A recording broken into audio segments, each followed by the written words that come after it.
आप ही हो जी।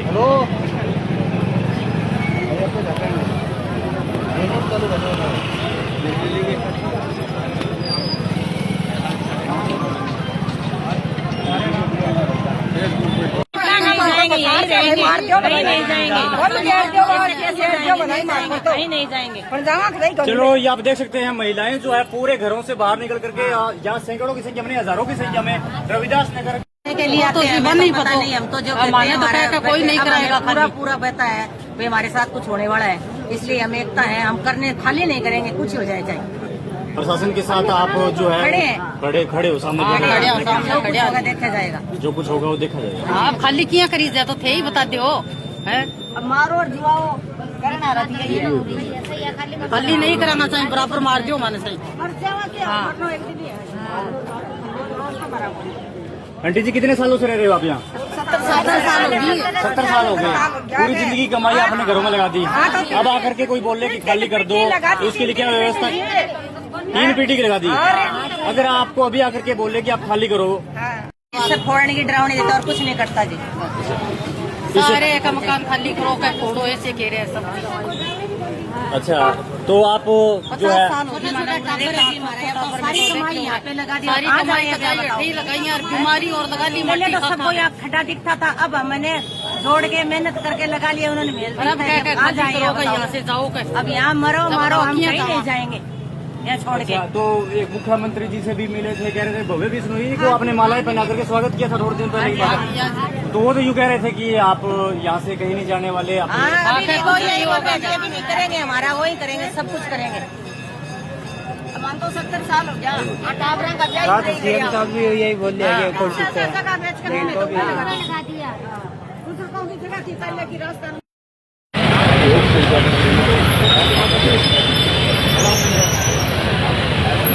चलो लेकर में जाकर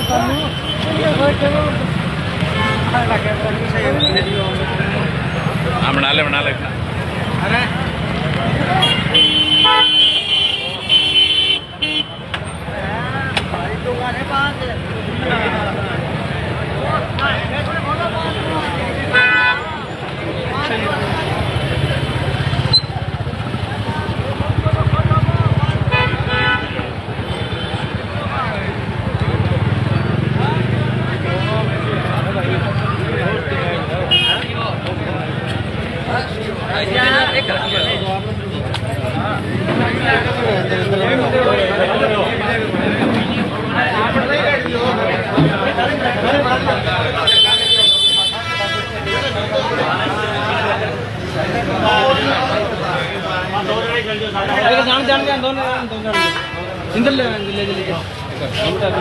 तो ड्रामे फसाई जो मैंने फाइल वगैरह भी जो पड़ी है उसके हिसाब से जो अभी प्रशासन कार्रवाई कर रहा है, तो इसमें बात ये निकल के आ रही है जी कि हाई कोर्ट तक या जो निचली अदालत है उनके उस तक जो इस धक्का बस्ती के या रविदास कॉलोनी के जो रविदास नगर के जो रिहायशी लोग हैं, इनको पार्टी नहीं बनाया गया, और इनको पार्टी बनाया जाना बहुत ज़रूरी था क्योंकि इनका 60-70 साल से यहाँ पे कब्जा है। तो इस ग्राउंड पे हम इसको अभी हाईकोर्ट में चैलेंज करना चाहेंगे, जो जिस सीओसीपी की वजह से प्रशासन आज यहाँ पे कार्रवाई कर रहा है।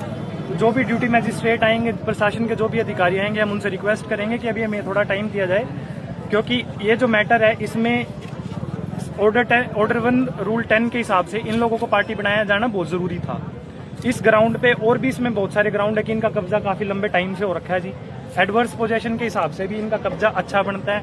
इन लोगों का केस बहुत स्ट्रॉन्ग है, यहाँ के लोगों का सारे बिल्कुल शांति प्रिय और अपना रोजी रोजगार वाले लोग हैं, तो इनको एक मौका दिया जाना चाहिए अपनी बात रखने का। यही नेचुरल जस्टिस के जो प्रिंसिपल्स हैं उनके हिसाब से इनकी बात जरूर रखी जानी चाहिए। ये नहीं है कि सिर्फ 4 प्लॉटों के लिए पूरी बस्ती को या किसी भी तरीके से तोड़ा जाए। और माननीय न्यायालय ने, उच्च न्यायालय हो चाहे निचली अदालत हो, किसी ने भी ये नहीं कहा कि आप इस कॉलोनी को तोड़ो, इस नगर को तोड़ो। उन्होंने सिर्फ ये बोला वो जो 4 मालिक है जो पहले 100 या 110 के आसपास प्लाट अलॉट हुए थे, उनमें से बाकी सब लोगों ने अपने पैसे वापस ले लिए थे। ये सिर्फ 4 जो लोग बचे हुए जिन्होंने केस किया हुआ है उनको ऑल्टरनेट प्लाट दिए जाएं। माननीय न्यायालय ने कहीं पे भी ये बात नहीं कही है कि इस कॉलोनी को खाली कराया जाए या इसको तोड़ा जाए।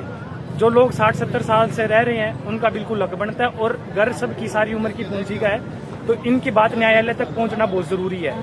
और हमें पूरा विश्वास है कि एक बार हम लोग न्यायालय तक अपनी बात पहुंचा देंगे, उसके बाद ये फैसला पलटे भी का और न्यायालय हमें कोई ना कोई रिलीफ जरूर देगा इस मामले में। तो प्रशासन इतना ताम झाम मैं देख रहा हूँ एक व्यवस्था करके यहाँ पहुंचा है, तो वो किस उम्मीद के साथ पहुंचा है कि वो उनको क्या आदेश है इस प्रकार के? देखो जी, जो 23 फरवरी 2026 को जो 2016 की जो कंटेम्प्ट पिटीशन है, उसमें ऑनरेबल जस्टिस हरप्रीत कौर ने जो ऑर्डर किया हुआ है कि जो चीफ एडमिनिस्ट्रेटर साहब हैं HSVP के, वो इन पर्सन अपीयर हों, तो उनकी मजबूरी बन जाती है कि वो इस तरीके की कार्रवाई करें, नहीं तो उनको इन पर्सन अपीयर होना पड़ेगा और माननीय न्यायालय उनके प्रति काफी सख्त रुख अपना सकता है।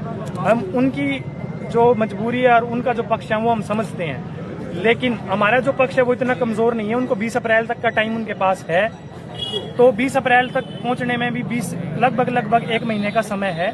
उस समय तक हम जो महावीर एंड अदर्स वाला जो निचली अदालत का फैसला है, जिसके बेस पे प्रदीप एंड अदर्स वाली जो रिट पिटीशन टिकी हुई है, सिविल कंटेम्प्ट पिटीशन जो टिकी हुई है, उसको हम चैलेंज तब तक कर लेंगे। और हमें पूरी उम्मीद है कि प्रशासन को तब तक के लिए, जैसे ही हम इसको चैलेंज कर देते हैं, तो प्रशासन को भी पूरा टाइम मिलेगा अपनी बात रखने का। आज जो उनकी मजबूरी है कि उनको एक कार्रवाई दिखानी है, हम समझते हैं, लेकिन जिस तादाद में यहाँ पे लोग इकट्ठा हो रहे हैं और जिस एक फैसले से जितने लोगों को जो क्षति पहुंच रही है, जितने लोगों का नुकसान हो रहा है, तो प्रशासन को हमें थोड़ा टाइम हमें देना चाहिए। हमारा हक बनता है कि हम माननीय न्यायालय तक अपनी बात पहुंचाए। जो आज से पहले इस इलाके के लोग मजबूरीवश कह लो या जी यहाँ पे थोड़ा पढ़ाई लिखाई का अभाव है, इस वजह से नहीं पहुंचा पाए हैं, तो प्रशासन की बात हम समझते हैं, लेकिन हम किसी भी तरीके की जोर जबरदस्ती धक्के की मंशा से यहाँ इकट्ठे नहीं हुए हैं। हम सिर्फ मैजिस्ट्रेट साहब, जो ड्यूटी मैजिस्ट्रेट राम प्रसाद जी जो नियुक्त हुए हैं, जो SDM मैडम है, उन तक अपनी बात पहुंचाएंगे और हमें पूरी उम्मीद है कि वो इतनी बात सुनेंगे।